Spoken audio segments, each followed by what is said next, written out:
So this offensive line for Oklahoma, now that fall camp is here, we're going to be finding out a lot about who is really pushing for what position. And I think at this point, we have to start looking at the facts and understanding what Oklahoma's offensive line is going to be going into the SEC, because I honestly believe Oklahoma's offensive line can be a top 3 or 5 offensive line this year in the SEC, maybe even a top 10 in the entire country. And here's my reasoning on this. I need people to stick with me here and kind of look at the factual data that the SEC offensive lines have given us, even just last year, and understand where Bill Bedenbaugh is at and what Oklahoma has in some of these offensive linemen. And I want to today, I really want to focus on the transfers, but at the end, we're going to talk about the overall offensive line as it sits. And the first guy I think you have to start with was probably, I think, one of the most crucial pieces you got out of the transfer portal, and that was Branson Hickman. And for those who were not paying attention, Branson Hickman is on the watch list for the Remington Trophy. And Branson Hickman, I think a lot of Oklahoma fans, if you're not familiar with his work, you just saw that he came from SMU and you're like, okay, well, how good is a center from SMU? Well, he was one of the top 4 centers in the entire country last year. He had a total of 517 pass block snaps, didn't allow a single sack. I think in his entire career, he's only allowed 1 sack. That's pretty good. Actually, that's more than pretty good if you're looking at somebody for a center to play at the University of Oklahoma. He has a pass block grade of 83.1. Now, I think the real question is, what is what is Hickman going to be able to do at the center position in terms of being able to call plays, being able to help with those audible calls?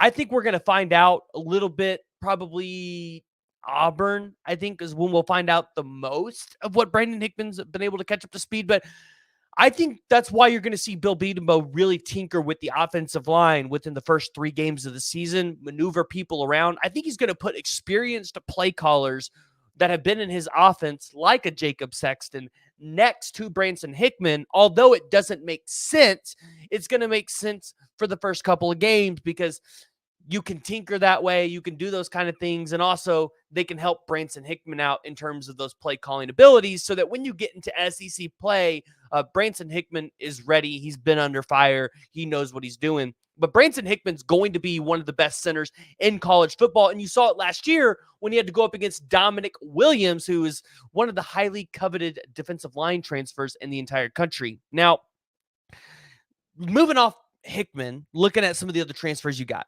Gary Hatchett, Spencer Brown, Tarquin, and Fabichi Wewu. Now, you might be asking, well, why do you think that this is going to be one of the best offensive lines in the SEC? And before we dive into what those guys bring to Oklahoma, this is what I want people to understand. I went through, I ran the numbers a little bit, and I looked at the top teams in the SEC last year, and I took their sack count. How many sacks did they allow?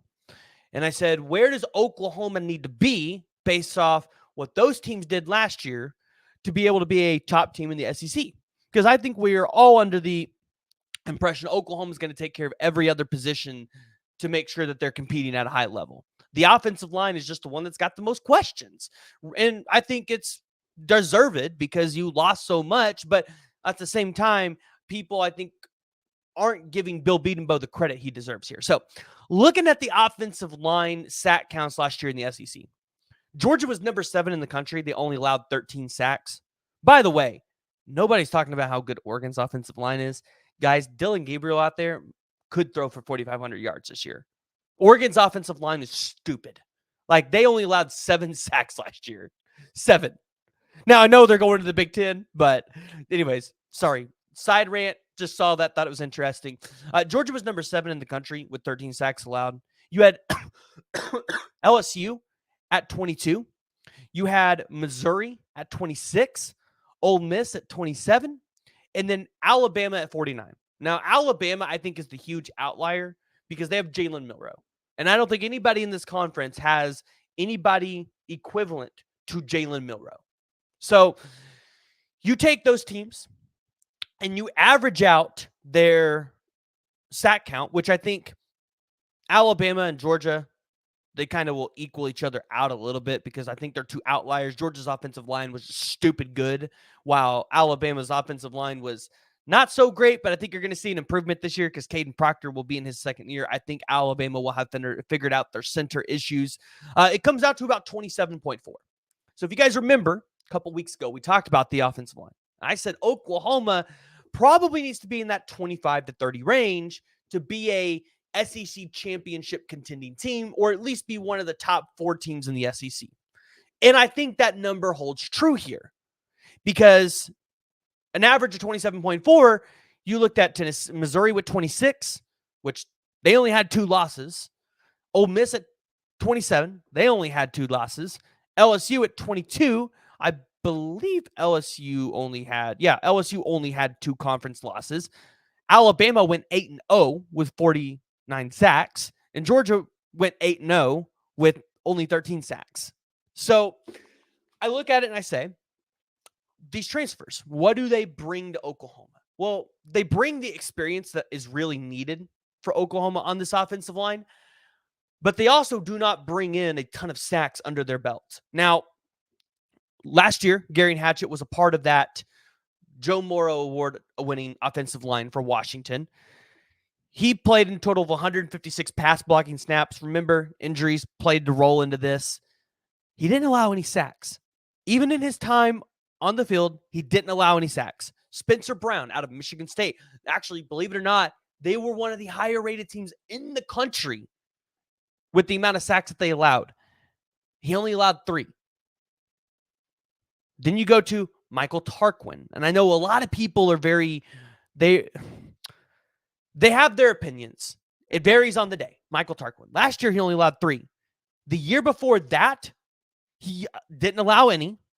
And the year before that, remember, when he was at Florida, 3. So very consistent, right? If you're Oklahoma and Tarquin's one of your starting tackles and he only allows 3, I think you're feeling pretty good about that. Fabichi Wewu, he only allowed 2 last year. And this was one of the top guards in the country. You might be asking yourself, well, why do you bring this up? Why does this matter? Well, that's because you're probably going to see these transfer offensive linemen have a significant impact on this offensive line. Branson Hickman is more than likely your starter at center. I know that there's rumblings that Josh Bates is pushing Hickman, but that's just because Josh Bates has been in the system. He understands the play calls. He's going to have an upper leg on Hickman than that. There's no doubt in my mind, though, that Hickman, when it comes to game time, is going to be the better pass blocker and maybe even the better run blocker. That's no knock on Josh Bates. Branson Hickman's just a little bit more tenured. That's the guy that I want at my center position. Then I look at Fabichi Wewu. He's probably, in all likelihood, going to be your right guard. Unless something happens, he gets hurt. You'll take a right guard that only gives up 2 sacks. So right now, we are looking at 2 sacks from last year returning on this offensive line. Let's just count these numbers here. 2 sacks. Let's say Tarquin starts at right tackle, because I think there is a potential it's going to be between him and Jake Taylor. But let's just say Tarquin wins it out because of experience. Again, you want the experience. I really want to emphasize that. That's only 3. So far, you're up to 5 total sacks. 5. Then you look at left guard.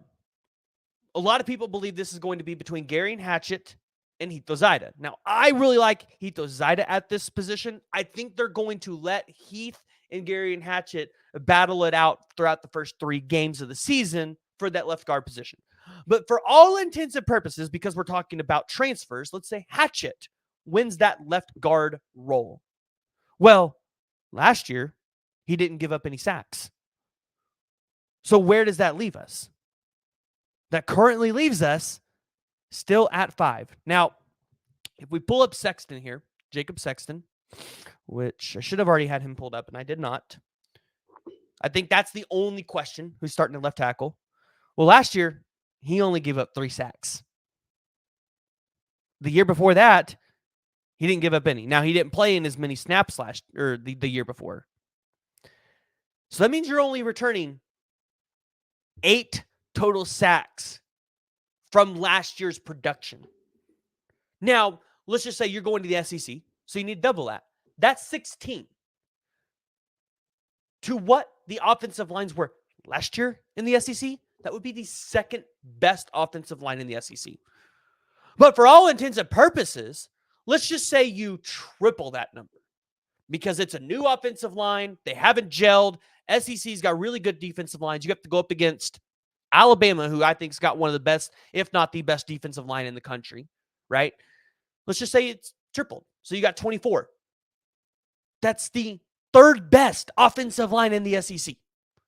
Now, again, there's going to be some gelling problems, and there's not a guarantee every single transfer outside of Sexton is going to be taking over a spot on this offensive line. Because like I said, Jake Taylor can get the right tackle spot. There's a good chance Ozida can take the left guard spot. But even if those guys come into play, the upside is so high that, okay, you take away Tarquin's 3. What if Jake Taylor is just one of these world-beating right tackles on the offensive line? It only gives up the 3 that Tarquin gave last year, right? You're in the same position. Like, I think the floor for this offensive line for Oklahoma, I think the floor is higher than people are actually giving it credit for. And I think the ceiling is a lot higher than people think. So I don't think it's far-fetched to say this offensive line for Oklahoma could be a top 3 to top 5 offensive line in the SEC. Maybe even a top 10 offensive line in the entire country. Bill Bedenbaugh has not produced a bad offensive line yet. So why are we going to assume he's going to start now? With some of the best transfers in the country, transfers that some of the most elite teams across the country wanted. It's just a question, food for thought. Guys, if you guys have made it this far and you have not already, make sure you guys hit that like, you hit that subscribe button. Let me know your guys' thoughts down in the comments below. Till next time.